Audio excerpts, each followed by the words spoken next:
3-3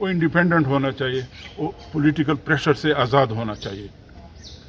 اس کے علاوہ جو ایک بات میں نے کی ابھی اس میں انوگریشن میں کہ ایکسلریٹڈ لرننگ پروگرام، یہ میرا ویژن ہے، ایک میرا خواب ہے۔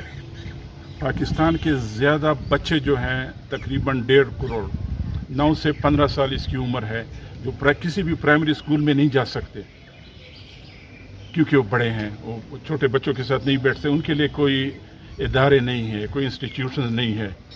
ہم سیکنڈ شفٹ شروع کروا سکتے ہیں، اور یہ بچے جو ہیں ہم اس کو ایکسلریٹڈ لرننگ، مثال کے طور پہ کہ 8 سال کی تعلیم ہم اس کو 4 سال میں دے سکتے ہیں۔ ہم نے سلیبس کورس تیار کیا ہوا ہے، ہم نے مدارس میں آلریڈی ان کو رائج کیا ہوا بھی ہے، لیکن اس کے لیے ہمیں وسائل چاہیے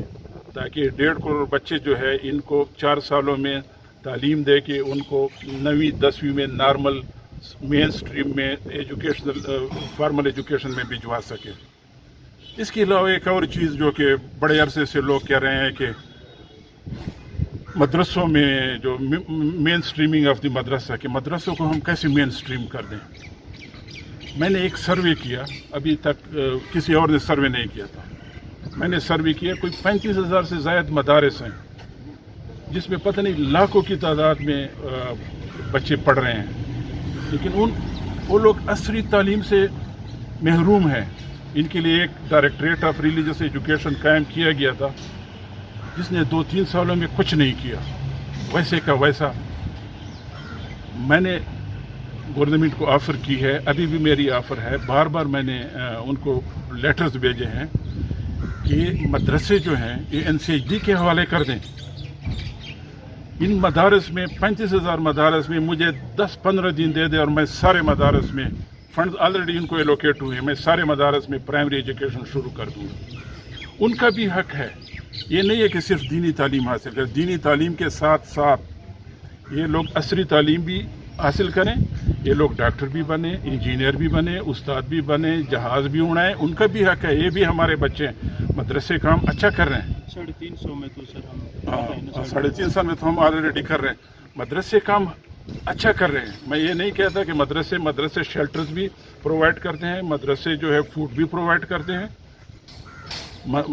مدرسوں نے ایک ڈسپلن بھی قائم کیا ہوا ہے، لیکن یہ ہماری ذمہ داری ہے، حکومتوں کی ذمہ داری ہے کہ ہم جا کے ان بچوں کا خیال رکھیں جس طرح ہم اپنے بچوں کا خیال رکھتے ہیں، اور ادھر بھی عصری یا انگریزی یا سائنسی تعلیم شروع کر دیں تاکہ وہ لوگ بھی محروم نہ ہو۔ ادروائز پھر یہی ہوگا، یہ ڈفرینس ہوگا، یہ بیکن ہاؤس کے ہیں، یہ گورنمنٹ اسکولوں کے ہیں، یہ مدرسے کے ہیں، اور ایک عدم برداشت ہوگا۔ عدم برداشت کو کم کرنے کے لیے ہم نے یونیفارم سلیبائی سنگل کیریکولم، ہماری جو پچھلی حکومت تھی PTI کی، اس نے سنگل نیشنل کیریکولم شروع کیا تھا، اچھا اقدام تھا، کیونکہ مائنڈ سیٹ جو 3-4 قسم کے مائنڈ سیٹ ہے وہ ختم ہو جائیں گے، لیکن اس کو آگے امپلیمنٹ بھی کرنا چاہیے، ہر جگہ امپلیمنٹ کرنا چاہیے۔ اس میں ایف اینڈ بٹ نہیں ہونا چاہیے کہ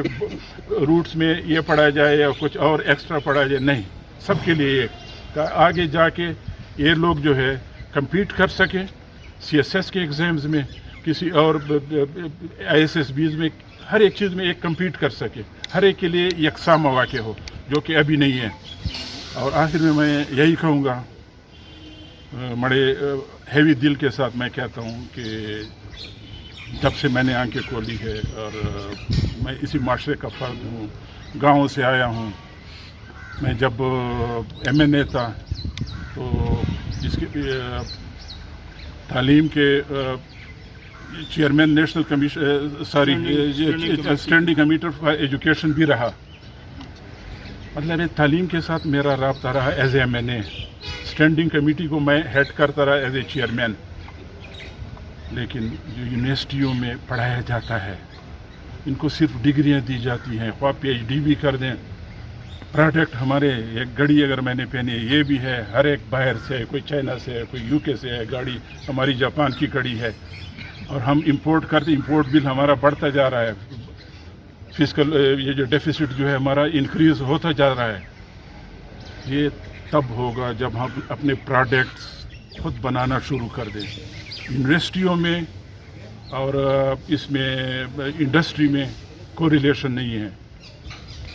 یہ ہونا چاہیے۔ یہ انڈسٹری جو ہے، یہ جو آپ کے اسٹوڈنٹ ہیں PhD MPhil والے، ان کو اسپانسر کریں. غیر معیاری تعلیم ہے. غیر معیاری تعلیم اب اسکولوں میں بھی